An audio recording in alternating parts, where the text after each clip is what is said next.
Hitler thought he was speeding up the process and doing the world a favor by getting rid of the inferior genes. He killed at least 6 million. I've been to Germany 3 times. I read lots of books about Hitler and the Holocaust just to keep my blood boiling. What Hitler did was a direct result of his belief in evolution. See, what you believe determines how you behave. He was just speeding up the process.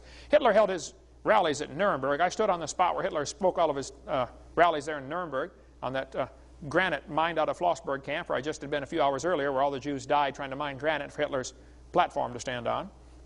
Hitler tried to make the people look small, the individual is small, and the cause was great. Had these massive rallies at the Nuremberg arena there. You know, the environmental movement folks try to do the same thing. They try to make the individual look small and the cause look great. You know, people are expendable. We've got to save Mother Earth. Doing the same thing with our kids today. Hitler knew full well you have to indoctrinate the young people. And the evolutionists have worked very hard to infiltrate our school system and thoroughly indoctrinate the young people. It's interesting, Hitler referred to the Jews as parasites in the body of nations. The abortionists refer to the unborn child as a parasite in the woman's body. Same language.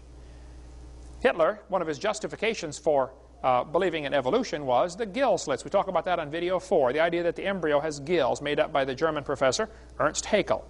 And that goes on. We can talk a lot more about that on our video number 4 about how abortion is murder based on the thinking that evolution is true. It's a crazy idea.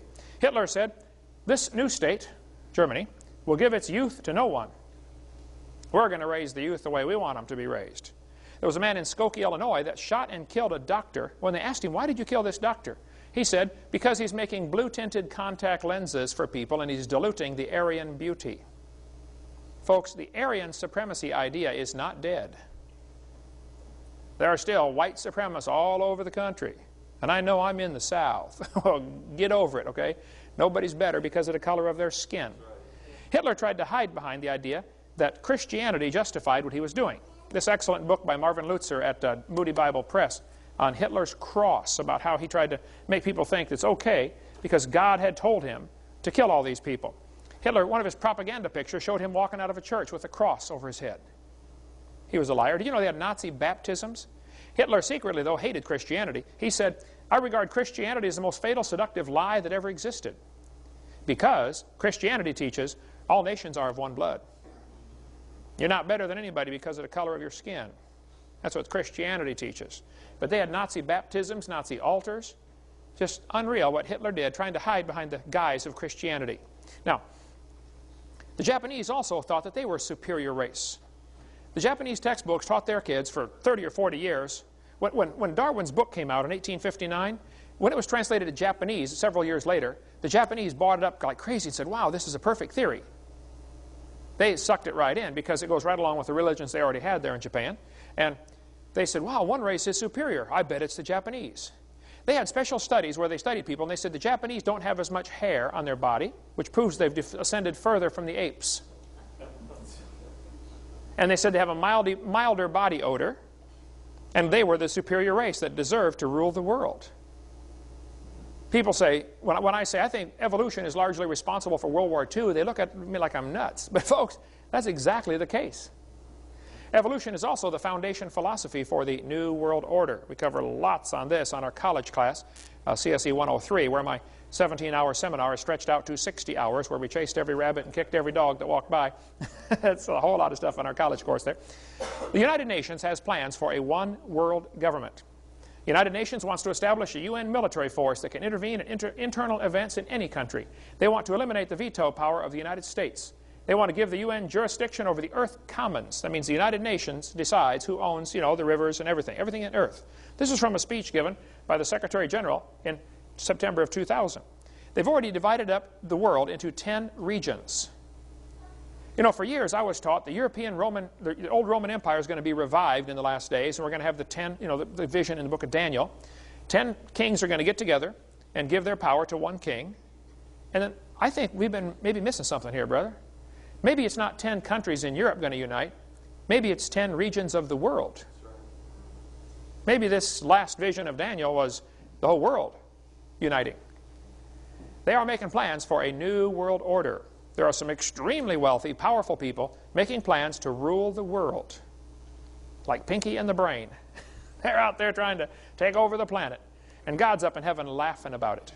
Psalms chapter 2, the psalmist said, "Why do the heathen rage? The people imagine vain things. The kings of the earth set themselves. The rulers take counsel together against the Lord, against his anointed, saying, Let us break their bands asunder and cast away their cords from us. He that sitteth in the heavens shall laugh."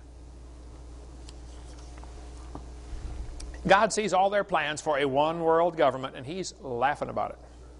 Now, in the meantime, I think we're going to have to go through some really hard times down here, folks. People say, well, God's going to get us out of here before the tribulation. Oh, tell that to the Chinese Christians and the Russian Christians and the Egyptian Christians that have been killed here, and those in Sudan, where they've killed hundreds of thousands in Africa just because they're Christians, just in the last 10 or 15 years. Boy, if any country ever deserved the judgment of God, it's America. Amen. And I think it's coming soon to a city near you. The United Nations has plans to tax the world. We'll be paying a tax, if they have their way, to the United Nations. They want to get the UN authority to regulate international commerce. They want to control food. They understand full well that the production and distribution of food is the way to control the world. The United Nations has plans to establish a new seat of power in the UN called the People's Assembly. It'll consist of representatives from nations, but also representatives from non-government organizations. Just organizations can have a seat in there. Interesting. They want to have jurisdiction over all nation states. They certainly want to have jurisdiction over all the churches. And many churches have already stuck their head in the noose by becoming incorporated. And they don't realize what they've done. There's a good book if you want to read more on that. You can get it from our website, or right here in our bookstore, In Caesar's Grip, about how the incorporation process, 501c3, has trapped churches where they cannot speak out on certain topics. Man, 100 years ago, the politicians were scared stiff of the pastors because they just get up there and preach. You know, Senator Jones is a whoremonger. Well, today, if you talk about politics, they'll jerk your 501c3 status. And so Christians say, well, we can't talk about certain topics in the pulpit. Well, then you're not serving God. Right. If you're a prophet of God, you say what God told you to say. If it hair lips the devil, then tough.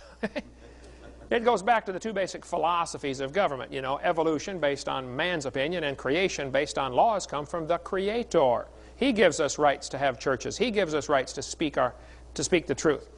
Our founding fathers said, when it comes in the course of human events, it becomes necessary for one people to dissolve the bands which have connected them to another. They said, we hold these truths to be self-evident. All men are created equal. They're endowed by their Creator with certain rights. They kept talking about the right of the people because of the fact they were created by God. When you get a bunch of people together who believe they were created, they don't make good slaves. They're going to throw the tea in the harbor and start a big war. And so the guys who would like a new world order are fighting very hard to not let creation into the schools, because the schools are their primary method of teaching their evolution theory, which says rights come from government, not from God. This fellow said, fundamentalist parents have no right to indoctrinate their children in their beliefs. We are preparing their children for the year 2000 in life in a global one-world society, and those children will not fit in. They want to prepare our kids for a new world order. And boy, it's working, folks. 75% of kids from Christian homes that go to secular schools lose their faith after 1 year of college. There's a great book called The Medusa File by Craig Roberts, excellent book on the government cover-ups of all sorts of things that have been covered up. Did you know how many prisoners of war were left behind when we fought World War II, when we fought in the Japanese theater, and when we fought Vietnam? Those prisoners of war were taken off to be coal miners up in the Soviet Union and in China. They just disappeared into slave labor camps. And some leaders in our government knew about it and said, oh, it's not worth messing with, just let them go. There's some still alive over there.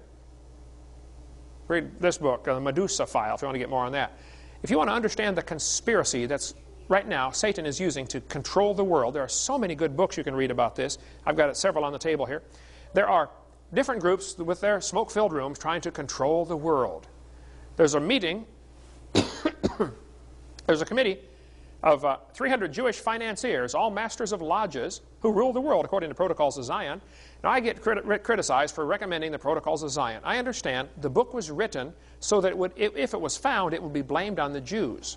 It's actually the bankers But they kept calling it, wrote it as if the Jews